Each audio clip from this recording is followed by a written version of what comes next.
Hello everyone, कैसे हो आप सभी। स्वागत है आपका यूनिक स्टडी के एक और नए वीडियो में। इस वीडियो में हम आपके लिए लेके आ चुके हैं 80 जीके जीएस के जो है इम्पोर्टेंट क्वेश्चन, जो आपके ग्रुप डी के लिए बहुत ही इम्पोर्टेंट क्वेश्चन होने वाले हैं। ये सारे क्वेश्चन आपके एनालिसिस करके, बहुत ही सर्च करके बनाए गए क्वेश्चन हैं कि आपका एग्जाम इस वर्ष किस पैटर्न पर पूछा जाएगा, किस प्रकार का क्वेश्चन पूछा जाएगा। साथ ही साथ आप इसमें पिछले ईयर के, प्रीवियस ईयर के जितने भी क्वेश्चन इंपॉर्टेंट थे तथा उनके पैटर्न को भी ध्यान में रखा गया है। इसलिए ये क्वेश्चन आपके लिए बहुत ही इंपॉर्टेंट होने वाला है। इसको पूरा देखिएगा, एक भी क्वेश्चन मिस मत करिएगा और लास्ट में कमेंट में ज़रूर बताइएगा कि आप इनमें से कितने क्वेश्चंस के सही आंसर दे पाए हैं। अगला क्वेश्चन, पहले क्वेश्चन के साथ बढ़ते हैं हम। अपने पहले क्वेश्चन है, आरबीआई का मुख्यालय कहाँ पर स्थित है। आरबीआई का मुख्यालय जो स्थित होता है वो इस समय है मुंबई में। ऑप्शन नंबर सी इसका बिल्कुल सही जवाब हो जाएगा। अगला क्वेश्चन देखते हैं, भारत के किसे बैंकों का बैंक कहा जाता है। बैंकों का बैंक कहा जाता है भारतीय रिजर्व बैंक को, यानी आरबीआई को, क्योंकि वह सभी बैंकों का प्रमुख है। इसलिए आरबीआई को जो है बैंकों का बैंक कहा जाता है। अगला क्वेश्चन देखते हैं, नीति आयोग का अध्यक्ष कौन होता है। नीति आयोग का अध्यक्ष होता है प्रधानमंत्री। ऑप्शन नंबर सी प्रधानमंत्री इसका बिल्कुल सही जवाब हो जाएगा। अगला क्वेश्चन देखते हैं, मुख्यमंत्री की नियुक्ति किसके द्वारा की जाती है। मुख्यमंत्री की नियुक्ति की जाती है राज्यपाल के द्वारा, यानी शपथ ग्रहण राज्यपाल के द्वारा ही दिलाई जाती है। अगला क्वेश्चन देखते हैं, लोकसभा का नेतृत्व कौन करता है। इंपॉर्टेंट क्वेश्चन है। लोकसभा का नेतृत्व जो है लोकसभा अध्यक्ष करता है। ऑप्शन नंबर ए इसका बिल्कुल सही जवाब होगा। अगला क्वेश्चन देखते हैं, संविधान सभा के अस्थायी अध्यक्ष कौन थे। संविधान सभा के अस्थायी अध्यक्ष जो थे डॉक्टर राजेंद्र प्रसाद थे। Option number C doctor Rajendra Prasad इसका बिल्कुल सही जवाब होगा। अगला क्वेश्चन देखते हैं, लोकसभा के अध्यक्ष को कौन चुनता है। लोकसभा के अध्यक्ष को कौन चुनता है, आप हमें कमेंट में बताइएगा। जो है इसका सही आंसर क्या होगा, लोकसभा के सदस्य। ऑप्शन नंबर बी लोकसभा के सदस्य जो है लोकसभा के अध्यक्ष को चुनते हैं। अगला क्वेश्चन देखते हैं, ध्यान दीजिएगा, भारत के संविधान का निर्माता किसे मानते हैं। भारत के संविधान का निर्माता माना जाता है डॉक्टर भीमराव अंबेडकर को। डॉक्टर बी आर अंबेडकर इसका बिल्कुल सही जवाब हो जाएगा। अगला क्वेश्चन देखते हैं, इंपॉर्टेंट क्वेश्चन है, राज्यसभा के सदस्यों की न्यूनतम आयु क्या है। राज्यसभा के सदस्यों की न्यूनतम आयु है 30 वर्ष। ऑप्शन नंबर बी 30 वर्ष इसका बिल्कुल सही जवाब हो जाएगा। अगला क्वेश्चन देखते हैं, इंपॉर्टेंट क्वेश्चन होने वाला है, ध्यान दीजिएगा। भारतीय राष्ट्रीय कांग्रेस के पहले अध्यक्ष कौन थे। भारतीय राष्ट्रीय कांग्रेस के पहले अध्यक्ष जो थे उनका नाम क्या था, इसका सही आंसर होगा ऑप्शन नंबर सी, यानी WC बनर्जी। WC बनर्जी इसका बिल्कुल सही जवाब हो जाएगा। अगला क्वेश्चन देखते हैं, अगला क्वेश्चन है, संसद के सदनों को बुलाने की शक्ति किसके पास है। संसद के सदनों को बुलाने की शक्ति जो है राष्ट्रपति के पास है। ऑप्शन नंबर ए राष्ट्रपति इसका बिल्कुल सही जवाब हो जाएगा। अगला क्वेश्चन देखते हैं, सैडलर आयोग का संबंध किससे था। इंपॉर्टेंट क्वेश्चन है। सैडलर आयोग का संबंध जो था वो था शिक्षा से। ऑप्शन नंबर डी शिक्षा इसका बिल्कुल सही जवाब हो जाएगा। दोस्तों, अभी तक अगर आपने हमारे चैनल को सब्सक्राइब नहीं किया है, चैनल को सब्सक्राइब करिए। ऐसे इंपॉर्टेंट क्वेश्चन तथा सटीक एनालिसिस के लिए आपके हर शिफ्ट का एनालिसिस वीडियो भी आएगा, इसलिए चैनल को सब्सक्राइब करके जरूर रख लीजिएगा। आपके हर शिफ्ट से पहले आपके लिए इंपॉर्टेंट क्वेश्चंस भी आ रहे हैं हर रोज। अगला क्वेश्चन देखते हैं, गीता रहस्य नामक ग्रंथ के लेखक कौन है। आपके पुस्तक लेखन से 1 से 2 क्वेश्चन आपके हर शिफ्ट में आएगा। इसका सही आंसर क्या होगा, इसका सही आंसर होगा ऑप्शन नंबर बी, यानी बाल गंगाधर तिलक जो है गीता रहस्य नामक ग्रंथ के लेखक हैं। अगला क्वेश्चन देखते हैं, भारत के राष्ट्रीय ध्वज का डिजाइन किसने तैयार किया था। राष्ट्रीय ध्वज का डिजाइन तैयार किया था पिंगली वेंकैया ने। ऑप्शन नंबर बी पिंगली वेंकैया इसका बिल्कुल सही जवाब हो जाएगा। इंपॉर्टेंट क्वेश्चन है, ध्यान दीजिएगा। वेदों की ओर लौटो का नारा किसने दिया था। वेदों की ओर लौटो का नारा स्वामी दयानंद सरस्वती ने दिया था। ऑप्शन नंबर बी इसका बिल्कुल सही जवाब हो जाएगा। अगला क्वेश्चन हमारा है, जय हिंद का नारा किसने दिया था। जय हिंद का नारा जो दिया था सुभाष चंद्र बोस ने दिया था। ऑप्शन नंबर बी इसका बिल्कुल सही जवाब हो जाएगा। अगला क्वेश्चन है, भारतीय संविधान को किसने बनाया था। भारतीय संविधान को जो है बनाया था संविधान सभा ने। संविधान सभा इसका बिल्कुल सही जवाब हो जाएगा, ऑप्शन नंबर बी। अगला क्वेश्चन देखते हैं, भारत की संसदीय प्रणाली किससे प्रभावित है। भारत की संसदीय प्रणाली जो है वो इंग्लैंड से प्रभावित है। ऑप्शन नंबर बी इंग्लैंड इसका बिल्कुल सही जवाब हो जाएगा। अभी तक अगर आपने हमारे चैनल को सब्सक्राइब नहीं किया है, चैनल को सब्सक्राइब करिए ऐसे इंपॉर्टेंट तथा सटीक क्वेश्चन के लिए। अगला क्वेश्चन देखते हैं, आधुनिक भारत का जनक किसे कहते हैं? आधुनिक भारत का जनक जो कहते हैं राजा राम मोहन राय को। अगला क्वेश्चन देखते हैं। अगला क्वेश्चन है पुस्तक गुलामगिरी के लेखक कौन है? इंपॉर्टेंट क्वेश्चन है, आपके आरआरबी एनटीपीसी अंडर ग्रेजुएट में पूछा गया क्वेश्चन है दोस्तों। इसका सही आंसर होगा ऑप्शन नंबर बी यानी ज्योतिबा फूले गुलामगिरी पुस्तक के लेखक है। ये आपके आरआरबी एनटीपीसी 2025 में पूछा गया था तीसरे शिफ्ट में, यानी 11 अगस्त के तीसरे शिफ्ट में ये क्वेश्चन आपका पूछा गया था। अगला क्वेश्चन देखते हैं। भारतीय हीरा संस्थान कहाँ स्थापित है? भारतीय हीरा संस्थान जो स्थापित है वो सूरत में स्थापित है। ऑप्शन नंबर बी इसका बिल्कुल सही जवाब हो जाएगा। अगला क्वेश्चन देखते हैं। हमारा 22 नंबर क्वेश्चन है, प्रथम भारतीय नोबेल पुरस्कार विजेता कौन थे?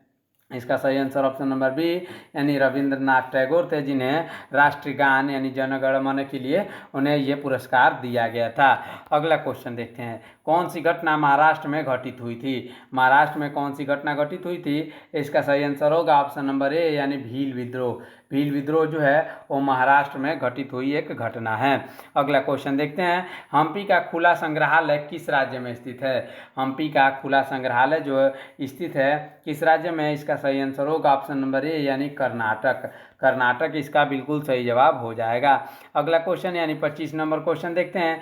किसने अपने आप को खलीफा घोषित किया था? अपने आप को खलीफा घोषित किया था किसने? इसका सही आंसर होगा ऑप्शन नंबर बी यानी मुबारक शाह खिलजी ने अपने आप को खलीफा घोषित किया था। अगला क्वेश्चन देखते हैं। गांधी जी ने किस कानून को काला कानून कहा था? गांधी जी ने जो है रॉलेट एक्ट को है काला कानून कहा था। इंपॉर्टेंट क्वेश्चन है, ध्यान दीजिएगा। रॉलेट एक्ट को गांधी जी ने क्या कहा था? गांधी जी ने कहा था काला कानून। बढ़ते हैं अगले क्वेश्चन की तरफ। इंपॉर्टेंट क्वेश्चन होने वाला है, ध्यान दीजिएगा। तुगलकनामा के रचनाकार का क्या नाम है? यानी तुगलकनामा के रचनाकार कौन है? इसका सही आंसर होगा अमीर खुसरो। इंपॉर्टेंट क्वेश्चन है, आपके हर पुस्तक लेखक तथा रचनाकार से 1 से 2 क्वेश्चन जरूर आएंगे, इसलिए आप जितने भी पुस्तक के लेखक उनके नाम है उसको जरूर याद कर लीजिएगा। अगला क्वेश्चन देखते हैं। मोहनजोदड़ो कहाँ स्थित है? मोहनजोदाड़ो जो है वो सिंध पर स्थित है। ऑप्शन नंबर बी सिंध नदी के किनारे इसका बिल्कुल सही जवाब होगा। अगला क्वेश्चन देखते हैं।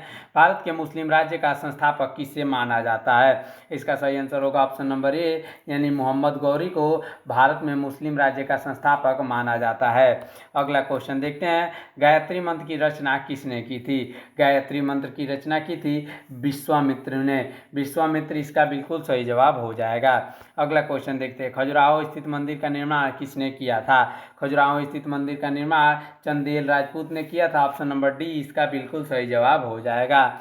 अगले क्वेश्चन की तरफ बढ़ते हैं। गौतम बुद्ध ने अपना पहला उपदेश कहाँ पर दिया था? गौतम बुद्ध ने अपना पहला उपदेश दिया था सारनाथ में। ऑप्शन नंबर सी इसका बिल्कुल सही जवाब हो जाएगा। तथा उनका जन्म हुआ था लुम्बिनी में। लुम्बिनी में उनका क्या हुआ था? जन्म हुआ था। और कुशीनगर में उनकी क्या हुई थी? मृत्यु हुई थी। आप इन सभी बातों को ध्यान रखिएगा। कुशीनगर में उनकी मृत्यु हुई थी, जन्म हुआ था कहाँ? लुम्बिनी में। तथा सारनाथ में अपना पहला उपदेश दिया था। पहला उपदेश जो दिया था वो सारनाथ में दिया था। साथ ही साथ बोध गया में उनको क्या प्राप्त हुआ था? उनको शिक्षा की प्राप्ति हुई थी। कहाँ? बोध गया में शिक्षा की प्राप्ति, जहाँ बोधि वृक्ष भी स्थित है। आप एक क्वेश्चन से आपके ये चारों क्वेश्चन आपको याद हो जाने चाहिए। अगला क्वेश्चन देखते हैं, ध्यान दीजिएगा। हमारा अगला क्वेश्चन है। जियो और जीने दो किसने कहा था? जियो और जीने दो कहा था महावीर स्वामी ने। Option number A Mahavir Swami इसका बिल्कुल सही जवाब होगा। अगला क्वेश्चन देखते हैं। राष्ट्रीय विकास परिषद का अध्यक्ष कौन होता है? राष्ट्रीय विकास परिषद का अध्यक्ष जो होता है प्रधानमंत्री। ऑप्शन नंबर ए प्रधानमंत्री इसका बिल्कुल सही जवाब होगा। अगला क्वेश्चन देखते हैं। जालियांवाला बाग हत्याकांड कब हुआ था? जालियांवाला बाग हत्याकांड हुआ था 13 अप्रैल 1919 को। इसको ध्यान दीजिएगा, 13 अप्रैल 1919 इसका बिल्कुल सही जवाब हो जाएगा। अगला क्वेश्चन देखते हैं। हमारा अगला क्वेश्चन है। खालसा पंथ की स्थापना किसने की थी? इसका सही आंसर होगा ऑप्शन नंबर डी यानी गुरु गोविंद सिंह ने जो है खालसा पंथ की स्थापना की थी। इसको याद रखिएगा दोस्तों, इंपॉर्टेंट क्वेश्चन है। अगला क्वेश्चन है। भाखड़ा नांगल बांध किस नदी पर है? भाखड़ा नांगल बांध जो है वो सतलुज नदी पर है। ऑप्शन नंबर डी सतलज इसका बिल्कुल सही जवाब हो जाएगा। तो कहीं कहीं ये सतलुज के नाम से भी जाना जाता है, तो इसलिए इसमें कंफ्यूज नहीं होना है। अगला क्वेश्चन देखते हैं, मानव शरीर में कुल कितनी हड्डियां होती है?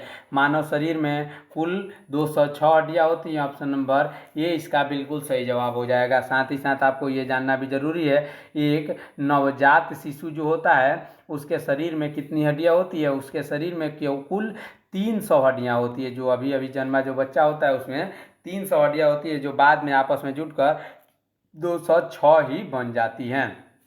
अगला क्वेश्चन देखते हैं, इंपॉर्टेंट क्वेश्चन है, संतरे में कौन सा विटामिन अधिक होता है? संतरे में जो है वो विटामिन सी अधिक होता है। Option number C vitamin C इसका बिल्कुल सही जवाब होगा। अगला क्वेश्चन है, दादा साहब फाल्के पुरस्कार की शुरुआत कब हुई थी?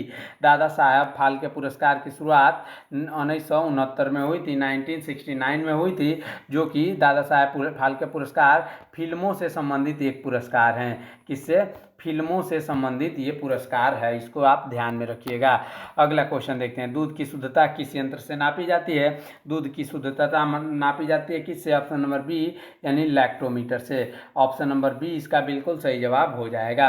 अगला क्वेश्चन देखते हैं, पृथ्वी का एकमात्र प्राकृतिक उपग्रह कौन सा है? इसका सही आंसर होगा ऑप्शन नंबर बी यानी चंद्रमा जो है पृथ्वी का एकमात्र उपग्रह है। अगला क्वेश्चन देखते हैं, माउंट एवरेस्ट किस देश में स्थित है? माउंट एवरेस्ट जो है स्थित है नेपाल में। ऑप्शन नंबर बी नेपाल इसका बिल्कुल सही जवाब हो जाएगा। अगले क्वेश्चन की तरफ बढ़ते हैं, इंपॉर्टेंट क्वेश्चन है। अभी तक अगर आपने हमारे चैनल को सब्सक्राइब नहीं किया है, चैनल को सब्सक्राइब करिए ऐसे इंपॉर्टेंट क्वेश्चन के लिए। साथ ही साथ आपके हर शिफ्ट का सटीक एनालिसिस वीडियो भी आएगा, तो इसलिए चैनल को सब्सक्राइब कर दीजिए। और हाँ, हर रोज़ सवेरे 8 बजे आप देखेंगे आपके लिए एक करेंट अफेयर्स का एक सीरीज हमने लॉन्च किया है और हर रोज़ आपके लिए 8 बजे आ रहा है। अगला क्वेश्चन देखते हैं, शिक्षक दिवस कब मनाया जाता है? शिक्षक दिवस 5 सितंबर को मनाया जाता है, जो कि डॉक्टर सर्वपल्ली राधाकृष्णन के जन्मदिन के उपलक्ष्य में मनाया जाता है। अगला क्वेश्चन देखते हैं, कोणार्क मंदिर किस राज्य में स्थित है? इंपॉर्टेंट क्वेश्चन है, आपको कई बार कराया हुआ क्वेश्चन है दोस्तों। इसका सही आंसर क्या होगा? आप हमें कमेंट करिए, जल्दी कमेंट करिए। इसका सही आंसर होगा ऑप्शन नंबर ए यानी उड़ीसा। अगला क्वेश्चन देखते हैं, भारत का प्रथम नागरिक कौन होता है? भारत का प्रथम नागरिक जो होता है वो होता है राष्ट्रपति। ऑप्शन नंबर बी राष्ट्रपति इसका बिल्कुल सही जवाब होगा। अगला क्वेश्चन देखते हैं, वाराणसी शहर किस नदी के किनारे पर स्थित है? वाराणसी शहर जो है वो स्थित है गंगा नदी के किनारे पर। ऑप्शन नंबर बी गंगा नदी इसका बिल्कुल सही जवाब होगा। अगला क्वेश्चन देखते हैं, इंपॉर्टेंट क्वेश्चन है, गेटवे ऑफ इंडिया कहाँ पर स्थित है? गेटवे ऑफ इंडिया स्थित है कहाँ? मुंबई में। ऑप्शन नंबर ए इसका बिल्कुल सही जवाब हो जाएगा। दोस्तों इंडिया गेट कहाँ स्थित है? इंडिया गेट जो स्थित है वो कहाँ स्थित है? वो दिल्ली में स्थित है। आप इसको ध्यान से देखिएगा, आप इसको इसमें कंफ्यूज नहीं होना है। दिल्ली में जो है इंडिया गेट स्थित है और गेटवे ऑफ इंडिया मुंबई में स्थित है। इन दोनों में आपको बिल्कुल कंफ्यूज नहीं होना है। अगला क्वेश्चन देखते हैं, छपेली लोक नृत्य किस राज्य से संबंधित है? छपेली लोक नृत्य जो है वो हिमाचल प्रदेश से संबंधित है। Option number B Himachal Pradesh इसका बिल्कुल सही जवाब हो जाएगा। दोस्तों लोक नृत्य से संबंधित 1 से 2 क्वेश्चन आपके हर शिफ्ट में आएंगे, इसलिए लोक नृत्य का एक सेपरेट वीडियो हम आपके लिए लेके आ रहे हैं, उसको जरूर देख लीजिएगा। इसलिए चैनल को सब्सक्राइब करके रखिएगा ऐसे इंपॉर्टेंट क्वेश्चंस के लिए। अगला क्वेश्चन देखते हैं, रानी लक्ष्मीबाई का मूल नाम क्या था? रानी लक्ष्मीबाई का मूल नाम था Manikarnika. Option number C Manikarnika जो है रानी लक्ष्मीबाई का मूल नाम था। अगला क्वेश्चन देखते हैं, इंपॉर्टेंट क्वेश्चन है, हड़प्पावासी किस वस्तु के उत्पादन में सबसे आगे थे? हड़प्पावासी जो थे वो कपास के उत्पादन में सबसे आगे थे। ऑप्शन नंबर सी कपास इसका बिल्कुल सही जवाब हो जाएगा। अगला क्वेश्चन देखते हैं, विश्व का सबसे पुराना खेल कौन सा है?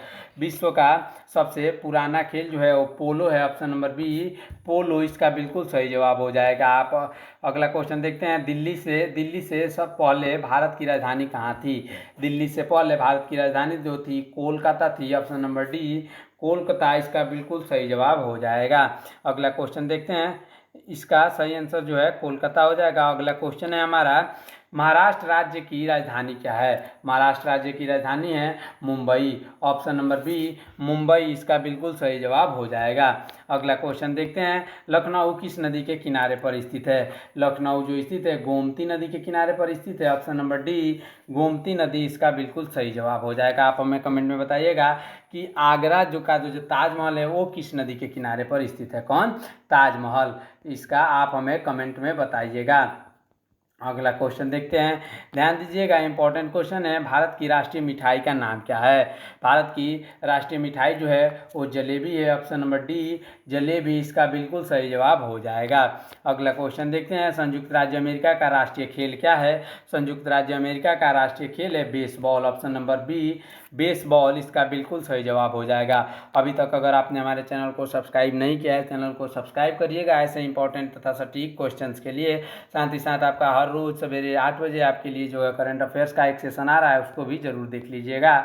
इंपॉर्टेंट क्वेश्चन उसमें भी आ रहे हैं आपके एग्जाम से रिलेटेड। अगला क्वेश्चन देखते हैं, स्वर्ण मंदिर कहाँ पर स्थित है? स्वर्ण मंदिर जो स्थित है वो है ऑप्शन नंबर बी यानी अमृतसर में। अमृतसर इसका बिल्कुल सही जवाब हो जाएगा। अगला क्वेश्चन देखते हैं, 2.5 दिन का झोपड़ा मस्जिद कहाँ पर स्थित है? इंपॉर्टेंट क्वेश्चन है। 2.5 दिन का झोपड़ा जो है वो अजमेर में स्थित है। ऑप्शन नंबर ए अजमेर इसका बिल्कुल सही जवाब हो जाएगा। अगला क्वेश्चन देखते हैं, भारत का कौन सा राज्य सबसे अधिक बारिश होती है? इसका सही answer option number C Assam. इसका सही आंसर होगा मेघालय। मेघालय में सबसे अधिक बारिश होती है। इसका सही आंसर क्या होगा? Option number B Meghalaya. अगला क्वेश्चन देखते हैं, इंपॉर्टेंट क्वेश्चन होने वाला है, ध्यान दीजिएगा। हमारा अगला क्वेश्चन है, भारत का पहला और एकमात्र ज्वालामुखी किस स्थान पर स्थित है? पहला और एकमात्र ज्वालामुखी जो है वो स्थित है कहाँ पे? ऑप्शन नंबर बी यानी बैरन द्वीप अंडमान में। बैरन द्वीप अंडमान में जो है भारत का एकमात्र ज्वालामुखी स्थान स्थित है। अगला क्वेश्चन देखते हैं, हमारा अगला क्वेश्चन है, भारत का कौन सा शहर ब्लू सिटी के नाम से प्रसिद्ध है? ब्लू सिटी के नाम से प्रसिद्ध है Jodhpur. Option number C Jodhpur इसका बिल्कुल सही जवाब हो जाएगा। अगला क्वेश्चन है, किस भारतीय रेलवे स्टेशन का नाम सबसे छोटा है? इसका सही आंसर होगा ऑप्शन नंबर बी यानी ईब। ईब जो है वो भारतीय रेलवे स्टेशन एक ऐसा स्टेशन है जिसका नाम सबसे छोटा है। अगला क्वेश्चन देखते हैं, अगला क्वेश्चन है, भारत में सबसे पहला रेलवे स्टेशन कहाँ बनाया गया था? इंपॉर्टेंट क्वेश्चन है, भारत में सबसे पहले रेलवे स्टेशन जो है बनाया गया था मुंबई में। ऑप्शन नंबर बी मुंबई इसका बिल्कुल सही जवाब हो जाएगा। ये रेलवे से संबंधित 1 से 2 क्वेश्चन आपके रेलवे में जरूर पूछने वाला है, इसलिए आप इन सभी क्वेश्चंस को ध्यान से देखिएगा। हमने आपके लिए एक रेलवे से संबंधित सेपरेट वीडियो बनाया है जिसमें 100 क्वेश्चंस होने वाले हैं, उसको भी जरूर जाके आप हमारे चैनल के माध्यम से जरूर देखिएगा। अगला क्वेश्चन देखते हैं, दुनिया में सबसे ज़्यादा सोने का भंडार किस देश के पास है? सबसे ज़्यादा सोने का भंडार है अमेरिका के पास। ऑप्शन नंबर सी अमेरिका इसका बिल्कुल सही जवाब हो जाएगा।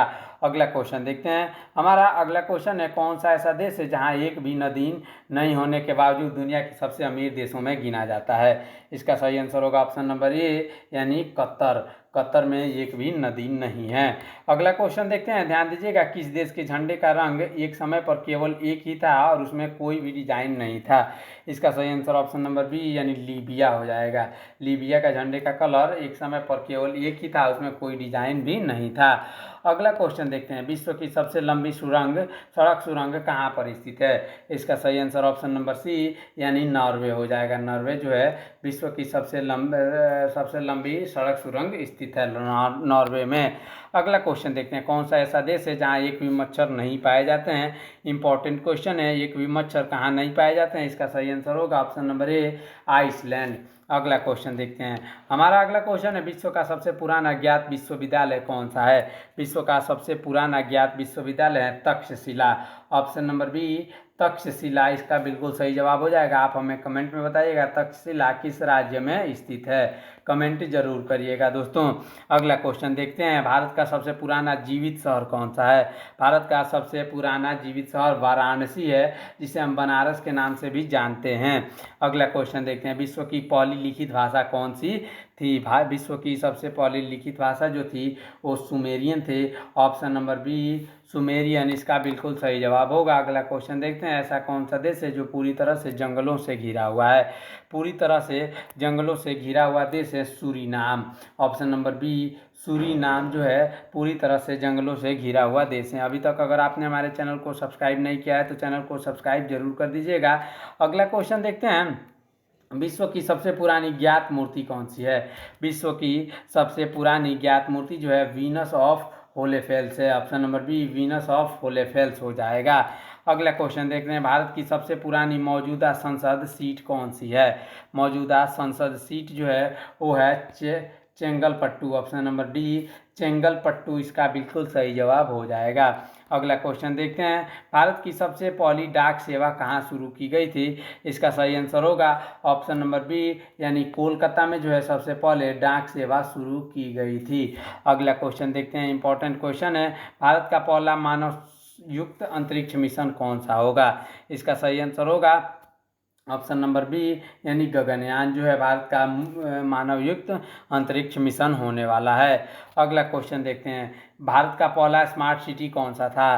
भारत का पहला स्मार्ट सिटी जो था वो था गुजरात का GIFT City. Option number C Gujarat का गिफ्ट सिटी। अगला क्वेश्चन है, भारत में सबसे ज़्यादा विदेशी पर्यटक किस राज्य में आते हैं? सबसे ज़्यादा विदेशी पर्यटक जो आते हैं वो आते हैं ऑप्शन नंबर सी यानी तमिलनाडु में। ऑप्शन नंबर सी इसका बिल्कुल सही जवाब होगा। अगला क्वेश्चन देखते हैं, लास्ट क्वेश्चन है, किस देश का राष्ट्रीय ध्वज आकार में चौकोर है? इसका आप हमें आंसर कमेंट में बताइएगा। इसका आंसर क्या होगा आप हमें कमेंट में ज़रूर बताइएगा। इस प्रकार हमारा ये जो 80 क्वेश्चन है यहीं पे ख़त्म होते हैं। ऐसे और भी इम्पोर्टेंट क्वेश्चन के लिए आप हमारे चैनल को ज़रूर सब्सक्राइब करिएगा। साथ ही साथ आप बेल आइकॉन भी प्रेस कर लीजिएगा और कमेंट में बताइएगा आप इनमें से कितने क्वेश्चंस के सही आंसर दे पा रहे हैं। और सवेरे जो 8 बजे वाला सेशन आ रहा है हर रोज़ आपके करंट अफेयर से रिलेटेड, उसको भी ज़रूर जाके देख लीजिएगा। मिलते हैं नेक्स्ट वीडियो में, तब तक के लिए रखिए अपना ख्याल। धन्यवाद। जय हिंद।